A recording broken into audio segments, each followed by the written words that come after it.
My name is Paula Dunn, and welcome to the Limited Edition Leadership Show. I am a teenage leadership strategist and cognitive scientist, and today I would love to introduce you to the fabulous Father Dave Smith. Now, let me tell you a little bit about Father Dave. He's known as a fighting father, and those of you that work and congregate around Martin Place may have seen a mural of him up on Martin Place, this priest that likes to preach and box. So it's a bit about Father Dave. He actually grew up in Newtown, so he's a Sydney boy, and he completed his arts degree in philosophy and 2 theology degrees before being appointed as Parish Priest at the Anglican Church in Dulwich Hill in December 1990. Now, Father Dave's time in Dulwich Hill is best known for his work with troubled youth. And Father Dave's Fight Club, yes, started in 1991. So with a focus of getting young people off the gear. Now, I didn't know what off the gear was, but Father Dave explained to me things like heroin. So, and getting them out of that and into the ring. So he developed the Trinity Youth Centre, and it opened at the church in 1994. So he provides a safe place for young people after school. In 2002, Father Dave established Binacrombi. Now, that is a remote facility in the heart of the Australian bush, and it's a centre for both prayer and martial arts. What an interesting combination. And it helps youth in terms of training. And he runs these regular warrior weekend camps at Binacrombi. And it's aimed at teaching both physical and spiritual fitness. And it increases at developing he's very passionate at developing social integration between Muslim and non-Muslim youth, which is quite unique. And so I guess much of Father Dave's energy is indeed focused on interfaith and social justice work. Now, Father Dave is quite also very prominent in the media as well. So he's been featured many times, both within Australia and international media. And he's been consulted on subjects such as looking at the disparate as interfaith work, boxing, youth violence, drug addiction, peace advocacy, looking at things like the Syria crisis and the Christian gospel. So, and he's also been on various short films. Is there anything you haven't done, Father Dave? It goes on and on and on. And personally speaking, I found Father Dave through a business accelerators program that we were both involved in a couple of years ago. And we connected pretty much quite quickly because he was the only priest in the Business Accelerators program, so he was a standout from the beginning. So I'd like to welcome you all to Father Dave. Thank you, Paula. That's the most gracious introduction I think I've ever had.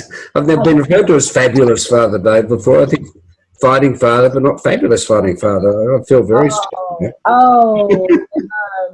So Father Dave, you're a gem, and one of the things I didn't add also is that Father Dave's also part of my leadership advisory board. That's how much I respect and admire Dave for who he is as a person, who he is as a spiritual leader, and what the work he's done both within his community and internationally. And I don't think Father Dave has had enough exposure in Australia to all the work that he has done over the decades. And so that's why I brought him on today, because I feel that with those that are educators within Australia should really be aware of who Father Dave is and the work he does with teenage boys. So Father Dave, tell us more about some of the challenges that you've seen over the decades working with disturbed youth, and what are some of the problems that we're currently facing? Yeah, look, it's interesting timing because I've just come to our time together after spending an hour with 2 boys who I haven't seen in at least 10 years, who are both part of our youth centre community, who now are all grown up and got their own business, and they've come back saying they want to help, which is lovely. We're not running the youth drop-in anymore, but they were telling me stories about how he said the first time I was running from the police and I ran into Father Dave's Shopping Centre and hid under the boxing ring. And, the police came in looking for me, and Dave's saying, look, I've got lots of kids in here. I don't know where if he's... we set up that place and ran it for over 20 years as a safe place for kids in the area. It wasn't really supposed to be safe from the police.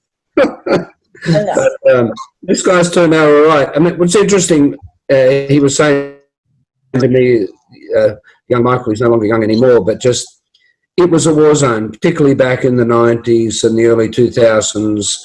Every year we'd see different kids come in, and we'd see some would die by the end of the year, some would go to jail, and some would come through.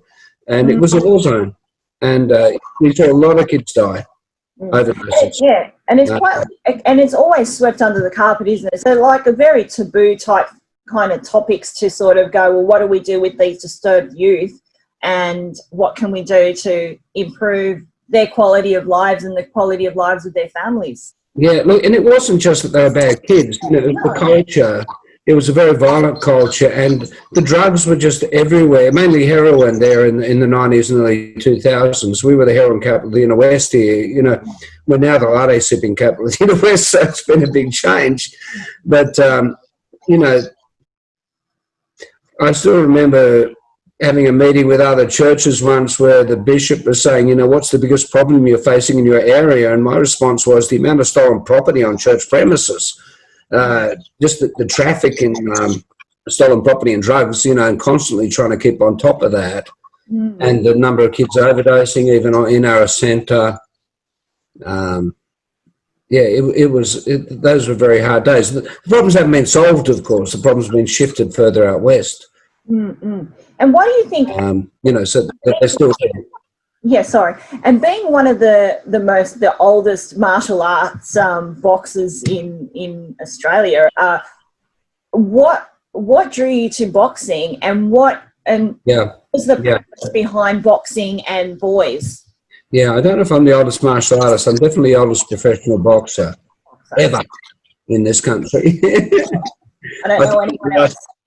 I retired about 53. I'm 58 and I'm still going. So, why the fighting? Why we started our Get Off the Gear, Get Into the Ring program back in the early 90s. As you say, gear meaning heroin specifically. I guess because it worked for me. When my first marriage broke down back in, that was 1991. And I found the combination of prayer and intense physical training was what helped me get through.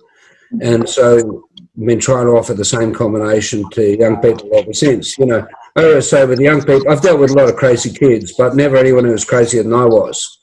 And I was a terrible teenager, but and by the grace of God I got through. But I think it was the combination of the spirituality and intense physical training that got me there. And I think the fighting in particular it's like a magnet for young men with ego problems. People who come to, it's different with the girls, but with guys join a boxing club because they want to hit someone. Or they need to know how to defend themselves because they're in fights, that they need to fight. With girls, it's generally because they like the sport. Yes. So I think it's why the girls stick with it more. We've had a number of champion girls come out of here because with the boys, often they get over their issues, they get over their personal issues, they lose their interest in fighting, which is great. But it was a way of both hooking people in and then working with them. I think in a sense what I've been called to do in this world is build community. And I think, I had someone come back to the fight club not that long ago saying, look, I really, really want to fight. I just miss the community. And I think, in a sense, what we've tried to do with that and with the youth centre and with all the work we've tried to do with young people is just build supportive community, and not just a peer community. That's the key thing. Whenever people ask me what I think young people need most, I think the answer is older people and people younger than themselves. They need to be brought into a broader community. This whole thing of the sibling society where we get all our values just from our peers is at the heart of the problem, and it's manifested in sort of gang behaviour most obviously. And I think, the boxing club and churches but it's very hard to get young people just into a church. The culture is often so alienating. Yeah. But with the boxing club, it's a place where you've got younger guys and older guys, mainly men, but not solely men. But you've got a lot of guys playing this sort of avuncular mentoring sort of role, and it all just adds to it there to help out, and there's a wonderful respect going on there, you know what I mean, between the younger men and the older men, and nurture happening, and all sorts of things which we're not so familiar with. I think, I used to teach in the prisons at one stage. I was teaching wrestling in the juvenile detention centre, and I think so many people associate authority with abuse, young people, and often I think young people, their only experience of adult males as being the person who used to abuse them physically. We then reintroducing them to someone who both has authority because they can fight, which is a dumb reason, but it's something which these people respect.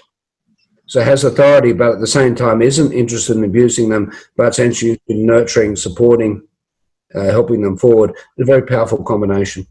Yeah, and I think with that blend of what you're doing, plus your life experience growing up as a teenager and all that sort of thing, you actually bring a humanistic approach to the cloth, to being a priest, but actually being a real person, somebody that's relatable, someone that you can you can talk about all the taboo topics and not be judged and not feel like you're being condemned. Yeah. And it's a really great safe environment that you've created, Father Dave, and even speaking from experience, just being around you and you being part of my board as well, and the the spiritual guidance and advice that I get from you as well, it radiates to me, and I really do truly love and admire what you're doing with the boys. I think from a girl's perspective, and me having worked with girls and my own upbringing and challenges, I find that boxing for me and for girls empowers us. It gives us that. Yes. So it's not that we need to get aggression out, although some girls might need it for a physical release. But at times it's like, because, the stereotypes of girls being the weaker sex, being waiting to be, waiting to get invited to have a seat at the table. Well, getting involved in boxing, it allows you to sort of break those internal mindsets and those beliefs that we've had growing up, that, oh no, we're not meant to be tough, we're not meant to box and fight, we're not meant to sweat, we're supposed to look good. And so one of the things I found with boxing is that it does give you that sense of confidence, that inner confidence, that if you can do that, it's like a domino effect in the rest of your life, and it changes your perspective. Yeah, thank you. I mean, look, I love working with girls, and I've got 3 daughters, as you know, so I'm very committed to working with girls. So I say their approach to boxing is often coming from a very different place. One of my favourite things is just teaching young women that they're a lot more powerful than they thought they were. Yep. I love to get a young girl on the working to get on a punching bag and getting her to develop a right hook, or something like what's generally used, the short right hook, and just helping you realise you've got a lot more power than you realised, which is always the case. You know what I mean? Once they really learn to focus and put their body into their punches, they realise, actually, I'm quite strong. You know what I mean? And often people are feeling vulnerable, fragile, small, weak, realising, no, you've got a lot more power than you realise you had. Very wonderful.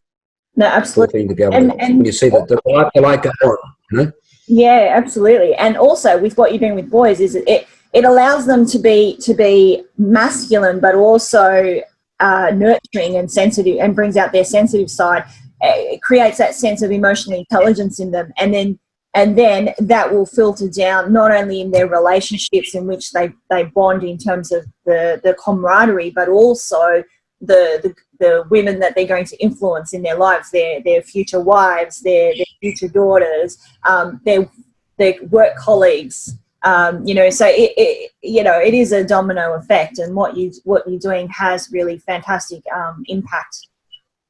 Yeah, look, I think you're right, and I think there is a wonderful sort of thing that takes place there's an intimacy in boxing, and the intimacy I find amongst the men, where we can relate to each other. I often say, like, the boxing ring's the last place where heterosexual men can embrace each other without having to get drunk first.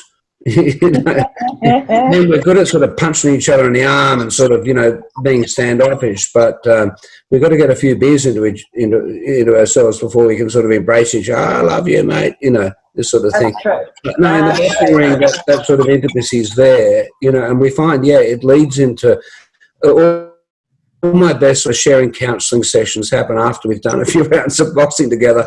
Then we sit down and we start to share and we talk, and the inhibitions are gone and there's trust there. So it's I don't know if that's uniquely sort of male to male sort of bonding, but I mean, I found it for myself too. I remember going through a very hard time at one point with one of my daughters, and after doing 4 or 5 hard rounds with someone, just then breaking down crying with him and sharing, and that's been that way for me, but it's that way for a lot of men in particular. I mean, we have to sort of work it out of ourselves before we're really able to open up. Yeah, look, from a cognitive perspective, disease comes from dis-ease within our body. So if we've been traumatized growing up or abused growing up, and that abuse no longer occurs, it doesn't mean that it leaves our body. It's that it's been imprinted in our DNA, in our body. So, and it manifests in many ways, whether it's an emotional trauma, physical trauma, causes mental health issues, or physical ailments and chronic conditions that could automatically be alleviated once that internal disease is removed from the body. And so I think in terms of what you're doing with men and getting them to physically box, to release those feel-good hormones, those endorphins, to actually heal the disease in their bodies, which allows them to then create a catharsis of getting out their emotions, and articulating what they're going through and how they're feeling.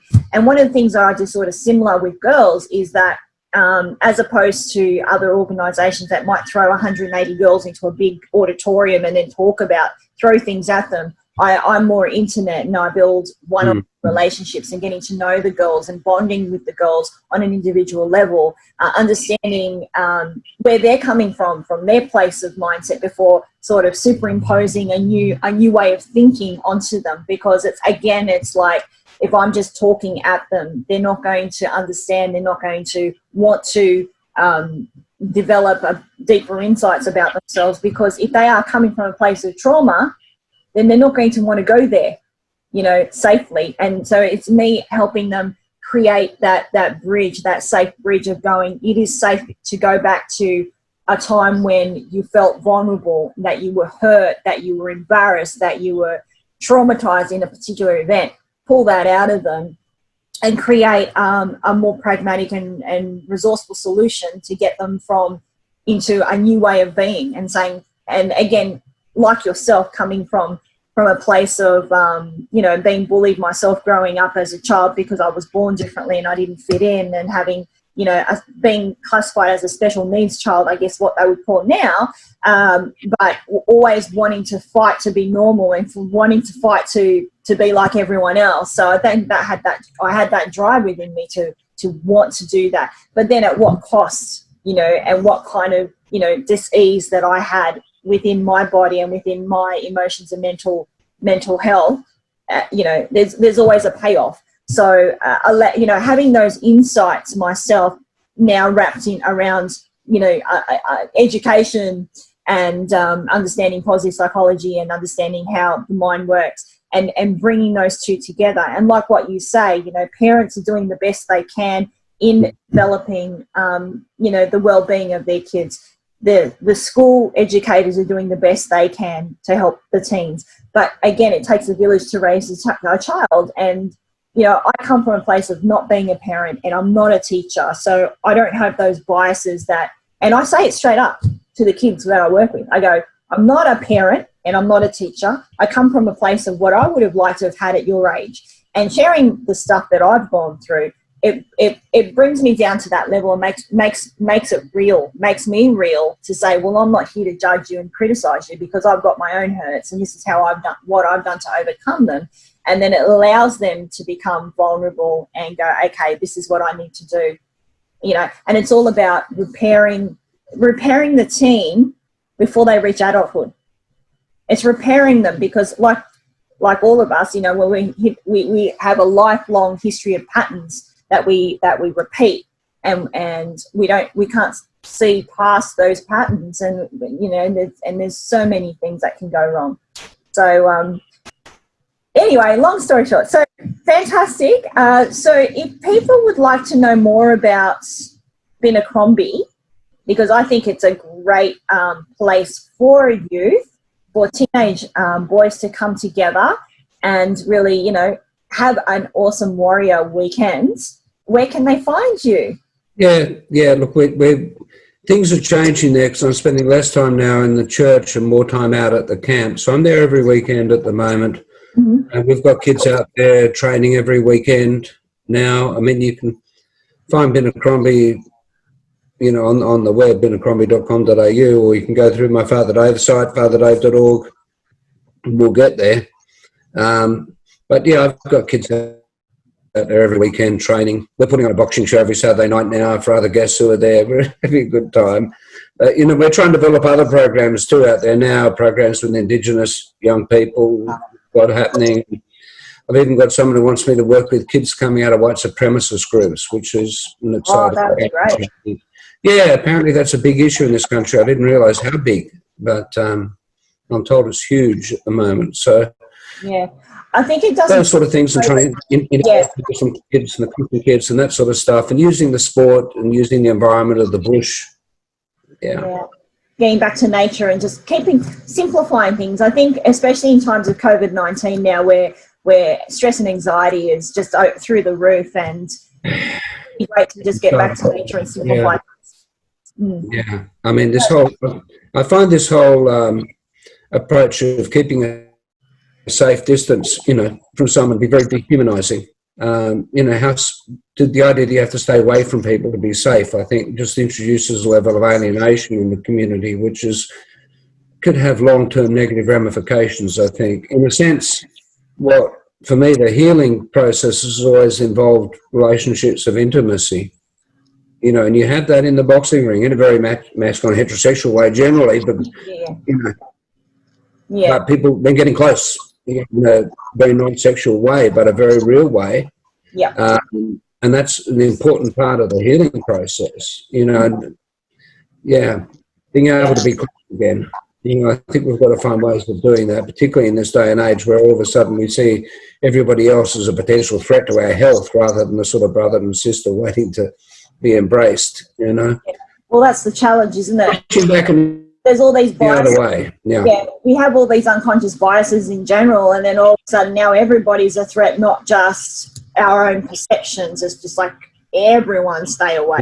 It's so it is very, it's very difficult times. But watch this space. I think for schools that are interested in learning more about the Warrior Weekend with Fighting Father Dave, you know, not the details. Fabulous. I like the fabulous fight. The fabulous Fighting Father Dave. Yes. Connect with Fighting Father Dave to learn more. And also, I've been talking with Father Dave about maybe doing something collaboratively as well, maybe for teenage girls as well, or how I could add value to the teenage boys from a perspective and from a cognitive scientist behavioural perspective as well, just to bring that into the mix as well. So that would be really exciting. So also connect with me as well if you're keen on learning more about that. And also, if you're interested in maybe sponsoring Binacrombi, being a partner of sorts, you know, it's a not-for-profit, so, you know, it's all payments are in kind and donations. So Father Dave would really welcome some financial support, however small, that you'd like to contribute. I think it would be awesome. So, so it was a pleasure to have you on the show today, fabulous Fighting Father Day. Well, it's good to be with you, Paula done. And don't forget, if you really enjoyed this show today, please like, share, and subscribe. And don't forget to be you, have courage, live life without limits. Bye for now. All right, thank you.